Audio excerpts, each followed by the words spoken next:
How's it going, Pastor? Going well, going well. I'm glad we got a chance to have another one of our conversations.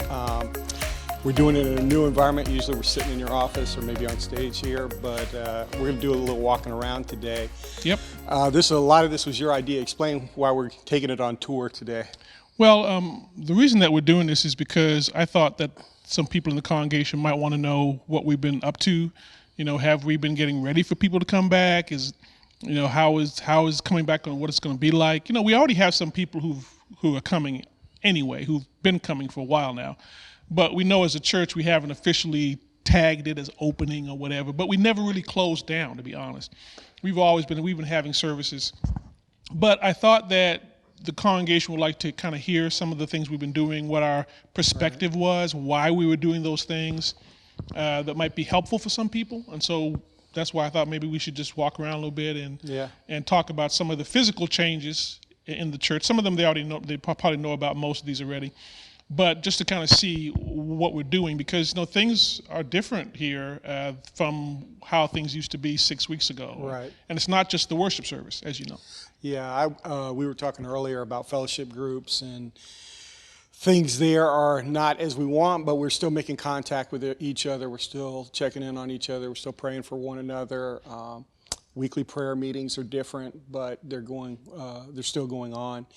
Our fellowship group is meeting. We have a lot of kids in ours, and this Sunday we're going to give a block of time for the kids to just chat with their buddies and stuff like that they've been missing. It's not what we would like. We'd love to have the kids run around, have a meal between us, and the normal kind of discussion time. But we're doing what we can, and it's working. There are some people who are actually thriving in this. They've enjoyed a new level of communication with some folks, and good. So I've heard some. That's good. I've heard that there's actually been some positive come out of this as far as fellowship issues. So. I mean, you really hope so. I mean, you would hate that everything about this situation would become negative. Right. It's good. Right. I like hearing some of the stories about how members are contacting each other, talking with each other, right. Doing some things with each other, even if it's online, that they have never done in the past. I think that's a healthy thing. Yeah, it is good. And I think people are being more casual, is what I hear. So there's a little bit of a realness with everybody in their situations, and so maybe a little bit of corporate intimacy is increasing in some way. So that'd be good. Yeah. That's good.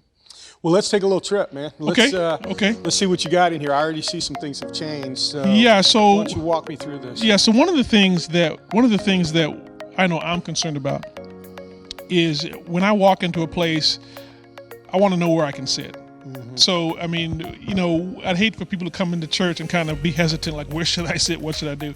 So what we did was we had two of our young adults, Nate and Amanda. Everybody should know them. Nate Skeppel, Amanda Lau, his fiance. So they came in and they taped up the pews for us. And so basically somebody can come in here and know immediately, I can sit here. Well, that's where I sit. But I can't sit here because there's no tape. That's the second problem with all this. And I can't sit here because of this tape. Right. So where you can't sit is taped over, and that's all the way to the back. Right. Now we even had them do the choir loft because we want to be able to space out here, right? So let's say we had 50 people come, we still want to make sure that we can abide by the 6-foot rule. Right. And so we might put people in the choir loft. Right. They also taped up the balcony. Okay. So it's not just here. It's places where people would come into the worship center. So we want to be ready. So when people come in, they don't have to guess about seating. They don't have to wonder about where I can go or 6 feet from or not go to sit down. And so our expectation is, if people come in, they see they see somebody in a pew, they know because they're smart, I shouldn't sit 6 feet, right? So what we didn't do was we didn't put tape along the pew because we understood that families are going to want to sit with each other anyway. So they're already at home with each other. They don't want to come here and sit 6 feet apart. Right. And so we felt if we taped horizontally, that wouldn't be as effective. Right. So we're just counting on the fact that people, and maybe we should put up a sign, could sit 6 feet apart. Right. And so they can sit here, they can sit in the choir loft if there's too many people here, and they can even sit in the balcony if there's too many people here and there. Right. We're pretty hopeful. I'm just doing some rough estimates, and it looks like this is taking away a third of the seats, maybe.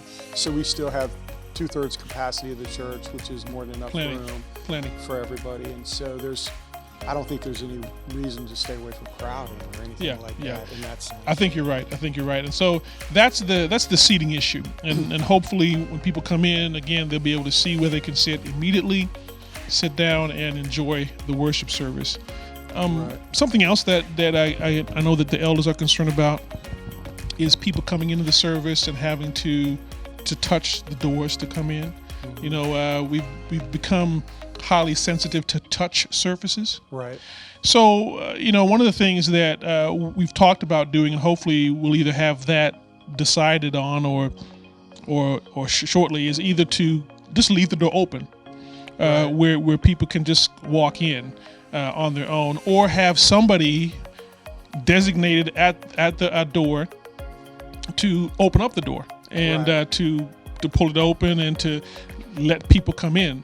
And so we could have somebody here who is at the door, opens it up, lets people come in, and they're the only ones that touch the actual door. Gotcha. And so that's an option. And so I think that right now we don't have somebody.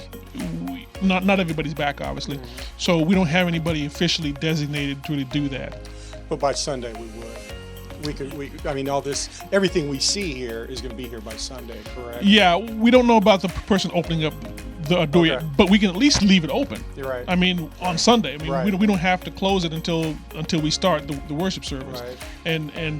And even if you touch the door, we have a little station here. All right. Where you can put some hand sanitizer. I'm gonna put some hand sanitizer on. Yeah. I want to be CDC compliant. All right. So I see the hand sanitizer, you got the Kleenex, and what's in the plate? Oh, those are masks, right? Yes, and so we have masks here. I'm going to take one. And so we have masks in plastic bags, and we had ladies come in. In fact, I think you're probably going to see a picture of them on the video. But they had gloves on, they had masks on. We didn't have them in hazmat suits, but they were well able to do this, and they put the masks in individual plastic bags. So you can come in, grab a plastic bag, and put a mask on. So I'm gonna do that. I will not be doing that right now. Well, these were available last Sunday as well, and I had one on during the service, and you can function with them. I know a lot of people are used to wearing them. I'm not used to wearing them. They're a little weird, but Sunday was fine. It was good. How does that look? Beautiful. Ready to worship, right? Yeah. Oh yeah. Okay. Unless you're preaching, of course. Yes. If I'm preaching, this is coming off when I'm preach. Yeah. But that's good. I'm glad these are available for folks. So it's that's here, helpful. and people can come and get them, and then come in to worship again. As they come into worship, the seats will be readily available for them, and they can enjoy service and not have to worry about anything. Well, this past Sunday was a communion Sunday. I noticed we had communion as well. Partook in communion. That was great. I was glad we were able to get back to that. And yet that was different as well. We had things. First of all, the prepackaged juice and wafer in one thing that was all sealed up, and those were cleaned up ahead of time and then placed spaced out in our normal things, our normal delivery trays. And people went up and got them and took them back when we actually took communion together. And that worked out well. It did. There was it happened. It worked efficiently as far as quickly we got our stuff and got. It wasn't interruptive of the environment or the mood we're trying to establish. Yeah, and so that's what we're going to do. So during this time period, we're going to have people come up for the bread and the cup on their own. We won't be touching the plates. I'll just take off the lid, and people can come and get their own. That kind of harkens back. Some people said that they kind of reminded them of their old church, and Yeah. there are some faith communities, even everybody thinks of Catholics, but even some Protestant groups Yeah. still do communion that Right. way. I mean, that's Right. the regular communion every Sunday. You come and receive the communion elements directly from the elders, not in your seat, but you come at the front and get them. So I mean, it's not unusual. Yeah. Yeah, and the only thing that has to be figured out really is a little bit of traffic patterns up and back, and maybe even coming in and going out of church as well. But I was happy to get back to communion. I really enjoyed Yeah, that. that was a great part. Yeah. Great part of it. Yeah. What other kind of thoughts you have on this as far as being prepared? Well, I would just say anybody who wants to come back to just make sure that you're willing to comply by the 6-foot rule. Come ready to worship the Lord.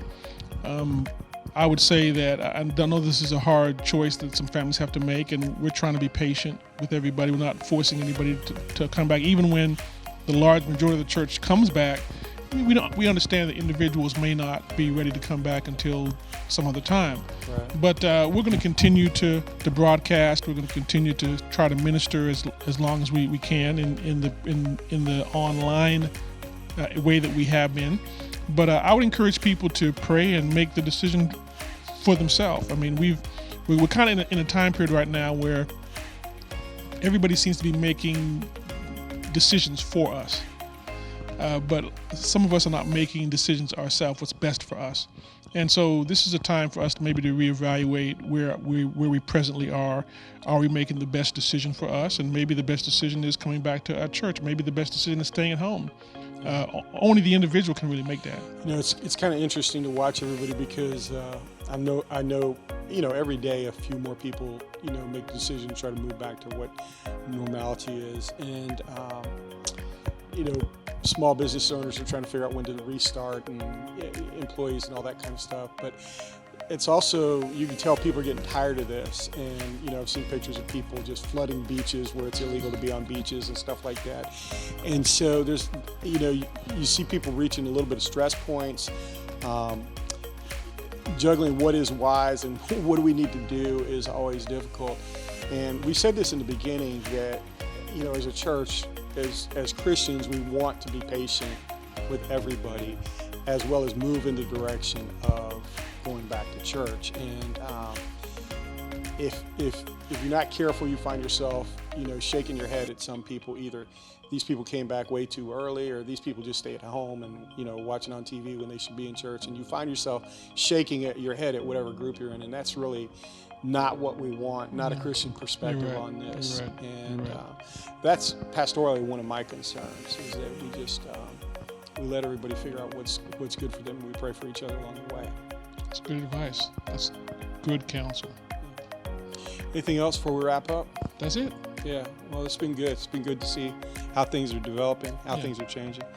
And I think the elders are doing a good job talking through this stuff. Yeah, we should have some information shortly on other steps that we're going to take to make sure the sanctuary is ready. And I would just tell people to stay tuned to the app, and they'll get all the information that they need. Yeah. All right. Well, look forward to seeing increasingly more people in the church. Me too. All right. Thanks. Yep.